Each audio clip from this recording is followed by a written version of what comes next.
Max, are you on the Pocket Crack, sir?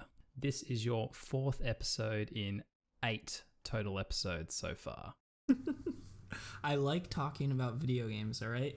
And we have a lot of dope topics. Like, that's the best part about this show, is that we just have all these random topics that we can just throw into bite-sized episodes, and I really love that. You know, it doesn't have to be an hour-long discussion filled with filler content. It's just some quick stuff that we could get out, people could listen to, and then be on their way. And I think that's really, really great. And they generate a lot of discussion as well, which is my favorite part about being in this industry and doing what I do, is just talking about the medium that we love. And this allows us to do that pretty damn well, in my opinion.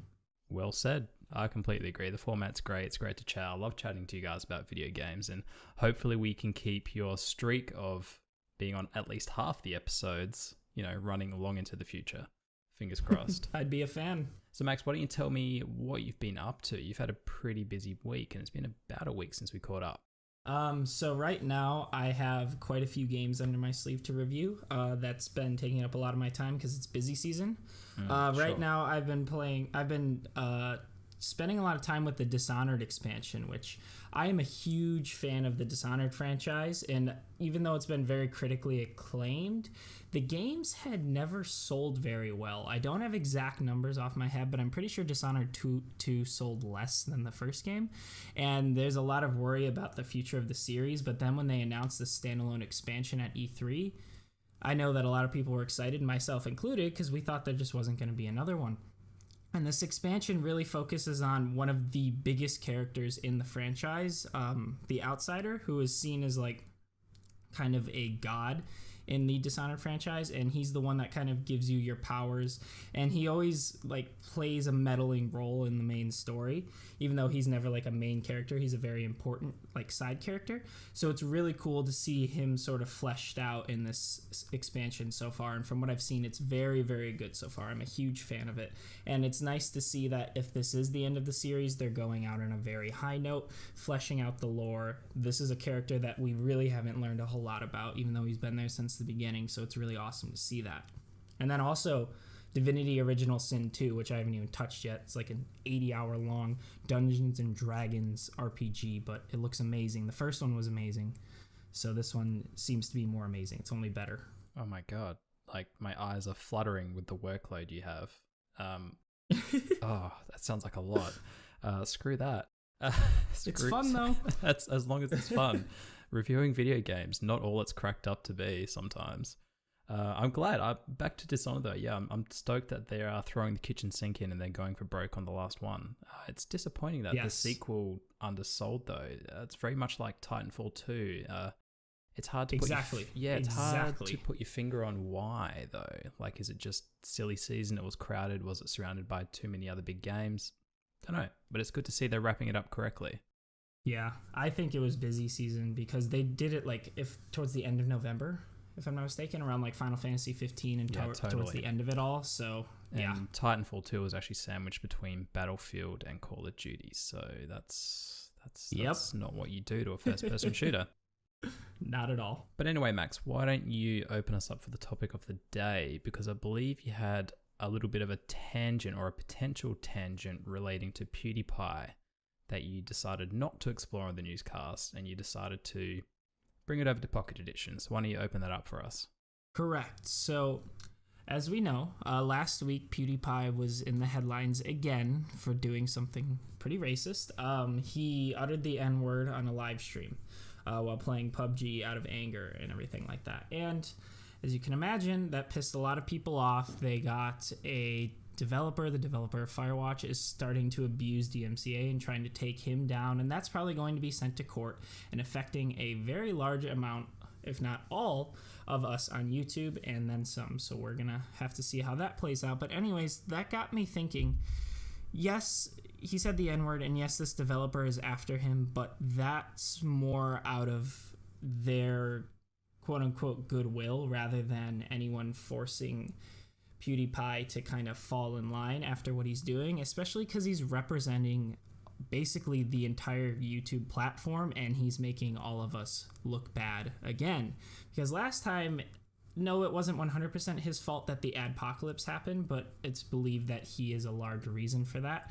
And he is a large reason for YouTubers being looked down on in the first place. And the fact that this is happening again makes me kind of wonder, even though he's getting off kind of scot-free, aside from the developer coming after him, like YouTube isn't doing anything about this to him. No one's really, people are complaining, but no one's doing anything about it. Like, he's going to be fine.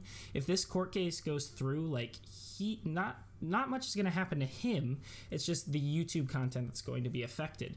So my thought process is, should that kind of change? Because he is an influencer. He has 57 million subscribers, and then there's even more people that he still affects. And a lot of those subscribers are kids, the future of the planet. And in my opinion, he's really not the best role model for these kids. So no, he's no like president of the United States or any big politician like that. But I kind of wanted to bring up the argument is, should he be held to the same level as people like Barack Obama or other massive influencers in the world? Because again, he's like a figurehead for these children. And say if Obama did something like this, like, people would not let that fly in the slightest, you know what I mean? And he has a huge influence, as does PewDiePie. And Wesley argued this topic with me a little bit, and he was like, yeah, well, people don't look at YouTubers the same way they do like real world influencers, like even artists or politicians, any of that stuff. And I was like, you're right, but I feel like they should, because this is a young medium, but people are really starting to just use YouTube for their daily lives, like especially children. It's integral to their lives. It's not just like a side thing anymore. People go on this and live by this platform, and they're going to be affected by it one way or another. And I think that there needs to be some regulation thrown in somehow, because that's going to be bad if all of a bunch of kids just turn out to be like PewDiePie and then some. Like, I'm not a fan of that, and I hope that is not the future of a lot of our kids. Interesting. Before I jump into it, though, how far do you think 50-something million PewDiePie votes would go towards getting in the presidency? Not many. We've got a Donald Trump, so can we have a PewDiePie? Yeah. Maybe all of YouTube can back so. him. Back onto the topic, it sounds like it's not so much the repercussions that we're worried about, but perhaps the negative influence he could have. Correct. Kind of like how on the esports talk, it's not necessarily that we want games in the Olympics. Like, yeah, that'd be cool, but the real goal there is more the recognition, and not that games are just a waste of time and just violence and mindless and all that stuff. Like, we want the recognition. We want to be not shat on all the time, and this is similar to that. YouTube, they're still normal people. This is still like a new type of job in a way. Like, you're putting yourself in front of hundreds of millions of people. I think that you have a responsibility to be a reasonable person. Yes, he has a large amount of reach, and yes, he can potentially give YouTubers a very bad rap. Do I think he should be held accountable, or do I think he has a responsibility to perhaps censor himself and be careful about how he's putting himself out there, especially if he's, an influencer? I'm not sure that he does.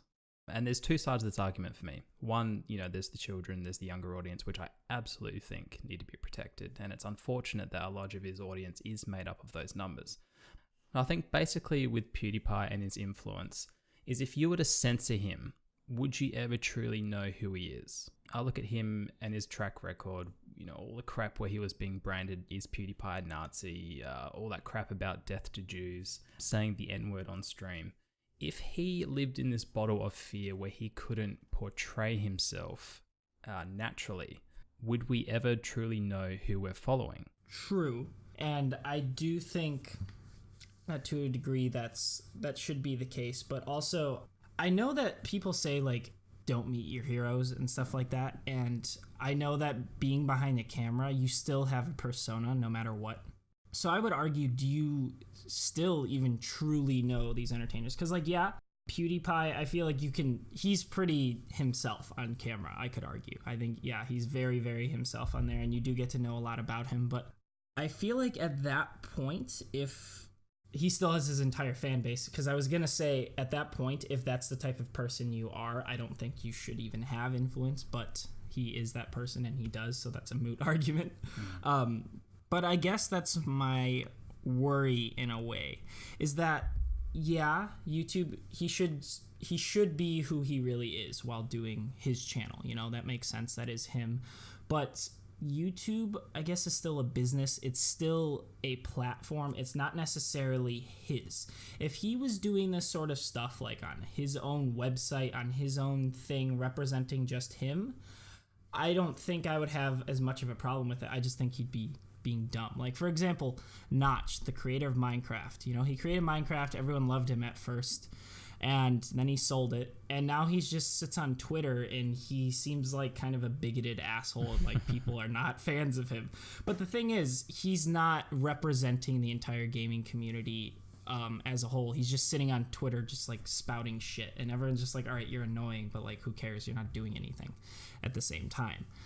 Whereas on here, it's true that quote-unquote censorship does limit your full freedom of expression. I feel like there is a way to go about it where that isn't necessarily the case. Because, for example, also like Rhett and Link. You know, Rhett and Link are a pretty big channel nowadays, and I feel like I know them pretty damn well, and they're, for the most part, pretty family friendly.